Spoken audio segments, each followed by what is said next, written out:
अस्सलामुअलैकुम grade one. क्या हाल है आपका? ठीक है जी। अभी तक हमने अपने 3 मसवते कर लिए हैं। कौन कौन से? अलिफ, वाओ, छोटी ए। जी, ये 3 मसवते किए हैं हमने। और हमने देखा कि इसको किस तरह लिखते हैं। एक हर्फ के साथ कैसे लिखते हैं, दो हरूफ के साथ किस तरह लिखा जाता है। ठीक है, हमने इसको मिला के भी लिखा, हमने इसको अलग करके भी लिखा है।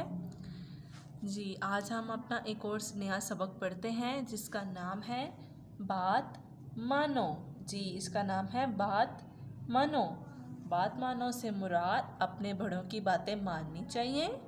जब हम अम्मी हमें किसी काम से बुलाएं, किसी काम से मना करें तो हमें मना हो जाना चाहिए, उनकी बात माननी चाहिए। अपने से बड़े लोगों की बात को मानना चाहिए। अगर हम बात नहीं मानेंगे तो हम नुकसान में हैं। ठीक है, तो चलिए आज हम अपनी ये कहानी शुरू करते हैं। अपनी उंगली इधर रखिए अपनी किताब पे। चलिए मैं शुरू करती हूँ। एक मुर्गी के 4 चूजे थे। जी, तो कितने चूजे थे? 4। हाँ जी, एक मुर्गी के 4 चूजे थे।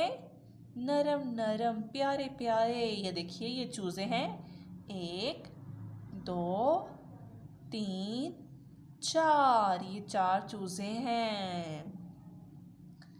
एक चूजे का नाम चूचू था, एक का नाम मानी था, एक चूजे का नाम मोती और एक का नाम नोमी था।